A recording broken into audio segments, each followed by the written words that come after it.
We came here last year and we told you in quite a lot of detail, very cathartic, about our transformation journey. This year, we're coming back to tell you that transformation is not built in a day. It's more of a marathon.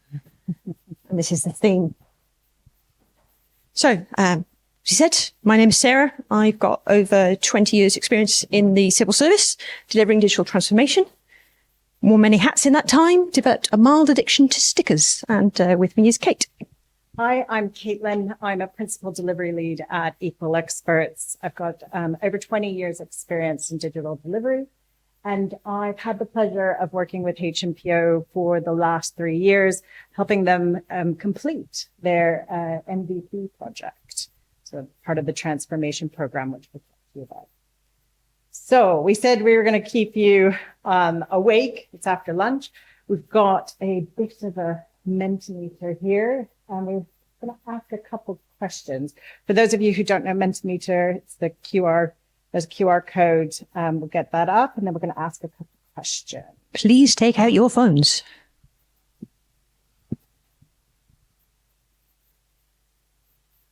Okay, so we want to find out in the room about your digital transformation experiences. So give it a minute to take a picture. Lots of people joining. Don't worry, we've got the QR code on each slide. So the first question, so we're back. So we were at the end of our journey when we were here last July. I want to kind of find out from the room, was anyone on that in that talk? Did they hear how we were doing? So we've got 83, 89% no. We've got a couple people who are back. Thank you. We didn't scare you off. Welcome for people back. Returning. But don't worry, we're going to give you a bit of a recap so you won't have missed much. So we want to ask, have you worked on a digital transformation program? Has anyone been a part of one? I know there's probably deeper questions. What does that mean? But we've got 53%, a half and half. That's good. So it's a range of experience in the room. Now, can you describe in 3 words the challenges you would expect when you're coming to the end of a transformation program? What would be the challenges that either you have faced or you would expect to face? Okay. Oh, interesting. Tired, yes. Fatigue. Fear. Yeah. Ooh. Fatigue, handover, ignorance, slowness, quality, budget. Yes, finances are a big one. Delays, journey, no employment at the end of that. That's interesting. Ooh. Yep, redundancies. Yeah. We do not look like an optimistic lot, it has to be said. I like that. Compromise. That's a good one. Cultural change. Okay. Burnout. Yeah.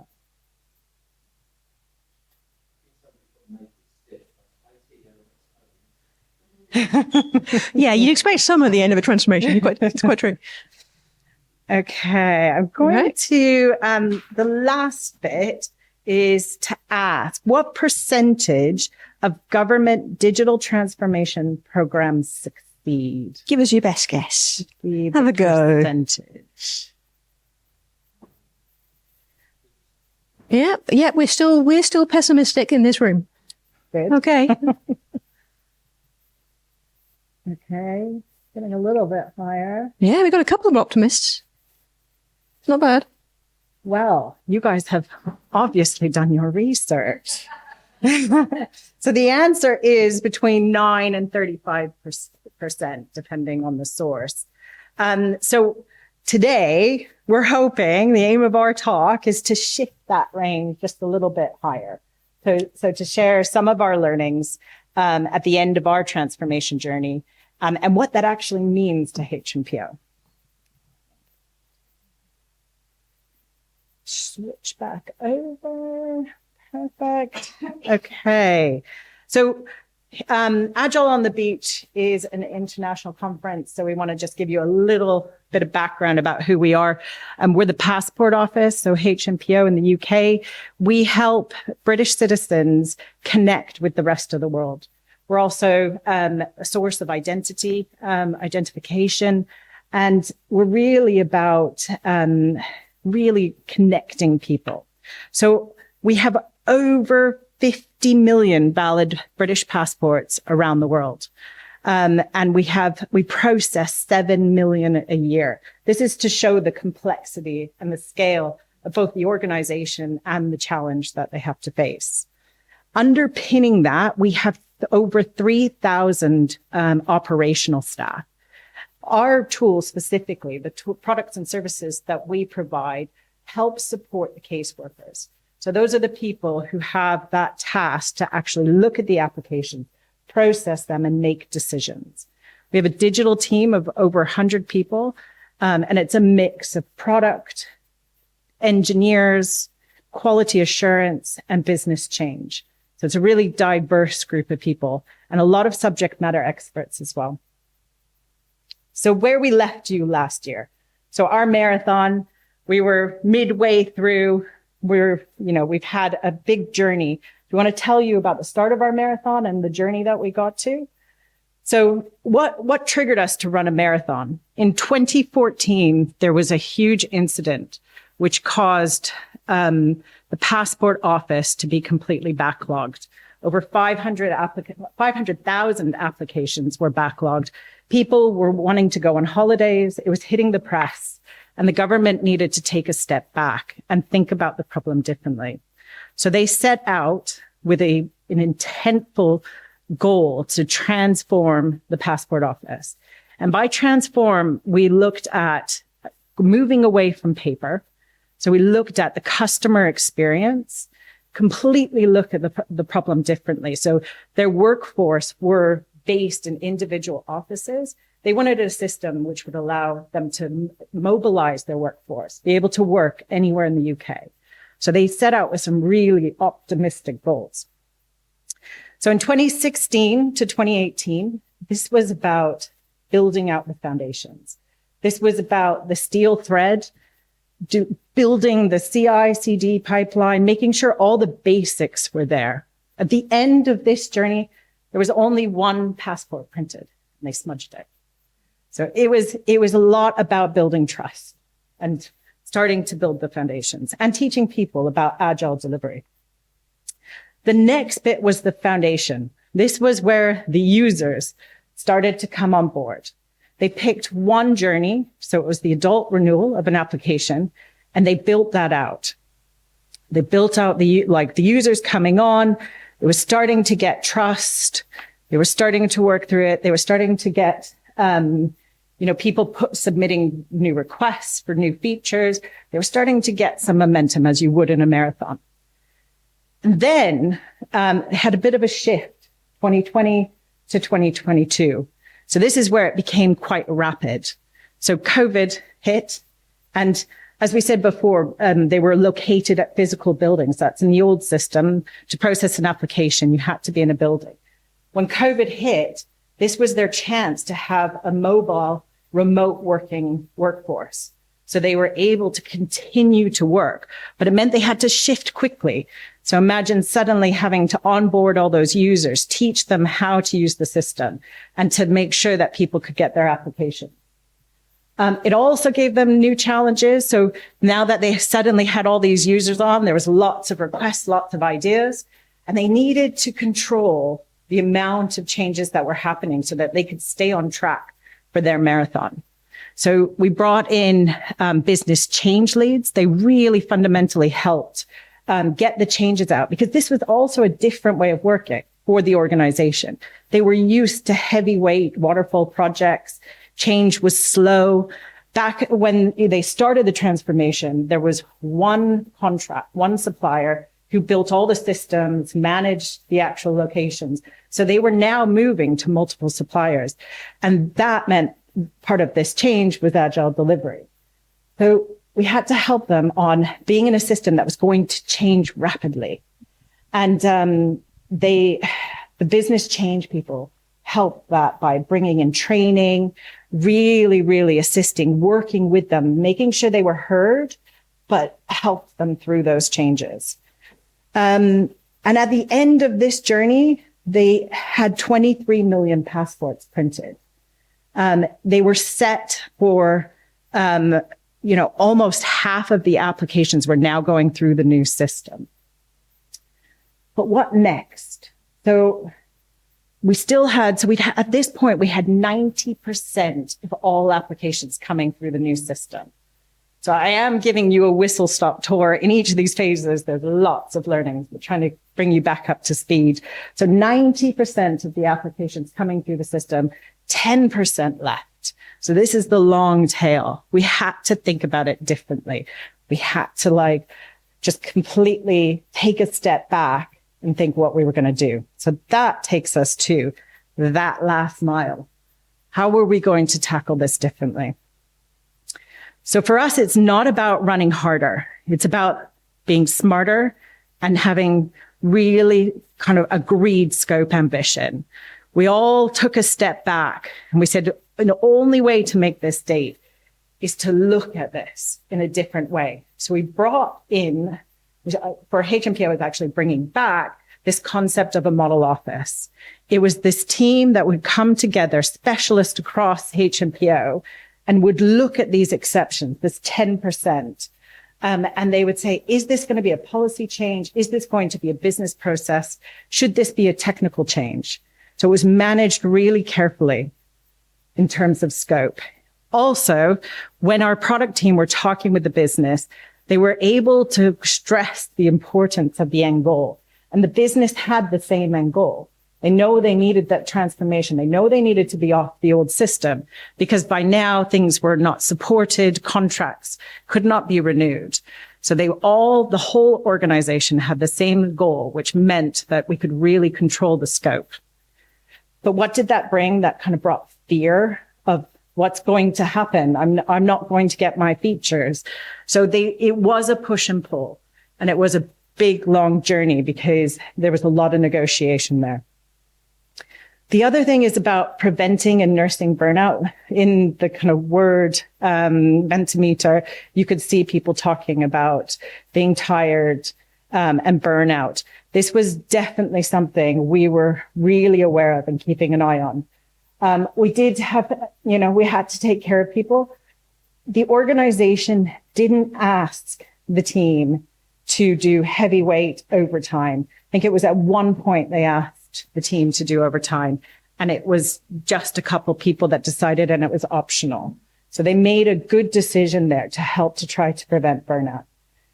The other thing is the leadership team protected the team from having more people added. That's usually a piece people say, add more people, it will go faster. They were very intentful not to do this. They know that would also increase burnout of the people who were already there because they now have more people to talk to and to bring up to speed. So they protected them from that. The other thing is independent reviews. We found them as useful tools. So this allowed us to surface known issues. So be a voice for us because we knew where there were problems. We knew that there were things that we needed to solve, but this helped support those things so we could focus on them. It also uncovered new ones, and we embraced that. And these are problems that we either solved or will be solving. Right. So you're officially up to date. What happens next? Well, we were finished. We finished our MVP. Yay. Except no, we're project number 2 out of 154. I was always told, don't work in a place with more than 12 projects at once. Well, yeah. It doesn't mean there are 152 projects to finish after us. They've been running in parallel. Some had finished earlier. But the program was still going on around us. And our team were done. But because everybody else was still running, still doing things, we did not feel properly done. You have all your teammates, your wider colleagues running around you. You need to support their goals. And because everybody else is now going through the pressure, the stress, the fear, and you're starting to not treat people like people, it gets more and more difficult. So a really key thing for us to do was to spend time face to face, I have remembered during COVID what home working was like and how luxurious it was. And during this period, I remembered how much I hate train travel. But it really, really was worth it. We also had some post-MVP work of our own to carry on with.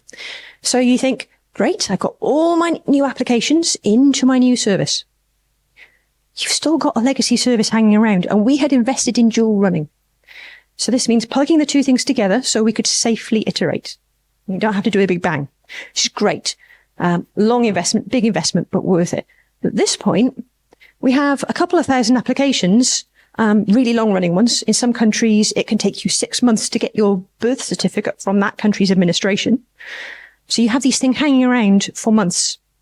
And actually, one of the colleagues managing these things in the audience is staring at me. I'm hoping he's nodding and recognizing this. But yes, so it's hanging around. And we could see about a year in advance, we need to make special efforts to try and reduce those cases. And your best case scenario is they're all finished and you can just turn the system off. No. Sadly not. So a year out, people were going, well, what do we do just in case? What is your personal best going to be for this next race while you're still running this marathon? You imagine a reporter running alongside you. Can you tell me about, we think it's going to have hurdles and we get there. We can't give it attention. We have high uncertainty for the project working with this. We give them a very wide range of estimates. I think it damages trust. We eventually finished our MVP, got the team to look at it, and it's not a sprint, it's not hurdles. It turns out this is a steeplechase. This is the most complex, most in-depth piece of work we have done, because now we need all the things we have learned and designed into our new system, and all the in-depth information and learnings we have about our old system to work out how they will mesh. What happens when you take something that is partway through one very linear process and put it into a cyclical process in a different system with a slightly different data model? So it took a lot. So I would urge you, if you have chance, to reserve some capacity to think about what happens after your MVP. Your MVP is not a brick wall. There will be more. This is a relay race. And lastly, when we moved all those things, we were done. We got to celebrate.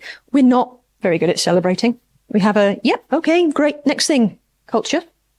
So this is something we actively had to push. We're also quite a diverse team. We don't all drink. We don't all socialize very well. So our top tip is to organize your celebrations around things you can do. Bowling, shuffleboard, karaoke. Bonus tip. Gangster's Paradise is not a good karaoke choice for your leadership image. Yeah, this is some of our team awards. I was so starstruck accepting awards. It's UKIT Awards this year. We took the team along. It was great fun. Do, if you have opportunity, nominate your teams for awards, because they will not, if they have been heads down, know how good they are compared to everybody else. So even if it's internal, that's worth doing. All right. We've gone out, we've got drunk, celebrated. We should pause, right? We're done. We should take a breather. We should take a rest. We should recover.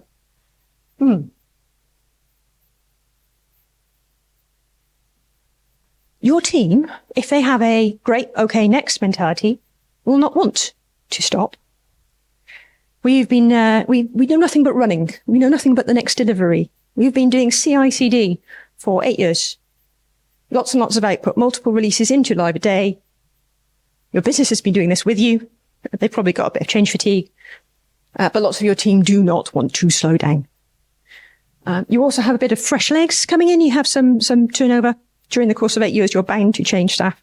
The fresh legs want to keep running. So I think during the course of the first 6 months of this year, when this was going on, I said the words self-care and sustainability more than I ever have before in my life. Please take care of yourselves and slow down. Another interesting thing we found, 8 years of running, laser focus on MVP. As a product manager in the product space, you're saying no an awful lot. Can we have this new thing? No. What about that? It's a really great idea. No. But people do have legitimate problems. You will have emergent ones. You will need to solve them. And we trained them into thinking about the smallest possible thing to deal with the problem. Quick fix mentality. And that's actually quite addictive. So this quick buzz of, yeah, I've fixed that. You fixed a symptom. You haven't spent the time to understand the problem. And it carries on like that. There's quite a lot of that has gone on. And I do wonder if smartphone addiction and TikTok mentality has pushed us towards this a little bit. And lastly, what did I do when I was not drunk, under pressure? It's actually quite similar. Your reasoning is impaired when you're stressed or tired. You might already know this. Your brain likes shortcuts. You like silver bullets, golden hammers, a lot of cognitive bias. So when you're tired, you have preferred solutions. You're probably going to stick to those solutions, even if they're not the best thing. Kind of ties into the quick fix mentality. So what you're going to have in your product at that point is compromises, your biases, and it's probably not coherent. So the quote on the right there is from Ward Cunningham. I am hoping that people in the room, if they're very agile literate, know who Ward Cunningham is. Anybody not? Let me explain through that. So basically he's saying, if you have been adding to your product and never reconsidering the whole, it's not reflecting the things you've learned. And you know the most about your product when you have finished building it. So at this point, we're building up this case with our teams for please stop, slow, think. And it's really odd. It's the first time in my experience I've had to tell my team to slow down quite so much. So this is where we were. So shifting gears, going from a program to a product-led organization. This is a big shift for HMPO. And we've talked about MVP. We've talked about finishing a product. We all know this is going to continue on. There's always going to be, they don't want to rebuild this in 2 years. They want to iterate on this. They want to give this love, this products and services. So what does shifting gears mean for us? First of all, it's, as Sarah said, taking a step back, reflecting. So we have set out to run a number of health checks. We've started with quality. We're looking at architectural. We're looking at security. We're looking at how we work with our stakeholders. We're taking a step back and we're learning and reflecting and having that thinking space. As an organization, we're reassessing our PB. For those runners in here, your personal best. For us, it's the North Star. We've had a North Star for the last 8 years. As an organization, it's been really clear on what our direction is and what they wanted to do. So we need to now take the learnings of the transformation and reassess what's next for the Passport Office. So in the short term, as our leadership team is taking that step back, doing that thinking, making sure we're on the right track, we need to make sure that we have a short-term strategy so that our teams can focus on the right thing for the next year. And we can continue to solve those problems and add value. So we're putting in short-term goals focused on outcomes and measurements that are aligned to the biggest problems, the problems that we know today. And that's based on a number of things. So if you imagine for 8 years, all of our users, so all of our caseworkers have built up lots of lists of improvements, 700 items on these lists, 700 lists across the organization. So for us to have some direction for the next year, we've synthesized those lists. This is not how we would tackle it if we were starting from scratch. I think all of you in the room know how to solve these problems, focused on customers. Some noise. Can you hear me? Is it okay? So what have we done? We've synthesized those lists and we've been able to identify a small number of problems based on our experience that will lead the teams for the next year. This means that we're helping the caseworkers to be more efficient and focused on the right things. The other thing we're doing is pacing ourselves for the next leg. What does that mean? So that means us taking a step back and looking at how we're shaped and how we're structured to solve the next set of business problems. How are we going to do this? So we're looking at domain mapping, Wardley maps, and Teams topologies. A combination of all three to make sure that we can focus on the fastest way to get ideas and solutions to problems. So we're looking at fast flow. We're starting small. We're starting within our own space, so the caseworkers, but we believe this will be a concept that we'll be able to roll out across the organization so that when things like AI come in, or we need to move fast and circle around the problem, we're going to be able to have that understanding to organize ourselves quickly around the problems. So we're looking forward to this journey, and we've started this. Okay. So let's try and sum up our key takeaways for you. Number 1, avoid transactional relationships. This is the remote and distributed team things. We're not so remote anymore, but we have 7 different offices around the country. We're going to have some teams which are split across those. When you're remote, it is very, very easy to forget the people. Spend the time face to face. Those relationships matter. Invest in those and they will pay on beyond the MVP. Number 2, those independent reviews. Now, I have a great love for these. I spent probably at least half a day in summary cycling through the have we finished discussions over and over again. A lot of scope debate, things back and forth. Is it okay for this? But you're really interested in this time. Why can't you cut this thing because it's only got X users? All of that went on. But getting an independent third party in meant there was nobody with any skin in the game having an argument. It was just objective assessment. Really, really useful. Very, very time-saving thing. And lastly, to bring the whole organization with you. Because we have internal customers, we have been firing those changes day in, day out. Teams delivering the change and your customers are going to be exhausted. When you get to the next phase, you're going to need to bring them with you. Those 700 items, we didn't scrap them because they needed to see 700 items wasn't manageable. So we invested in that as well. So take the time on that afterwards, even though you are probably knackered. Thanks for listening. We do have one more thing. There's a thank you. Feedback, please. Any feedback? This is the first time we've done this talk, so we'd love to get your feedback. We've made some notes on some of the questions. I think we can build some of that into the talk.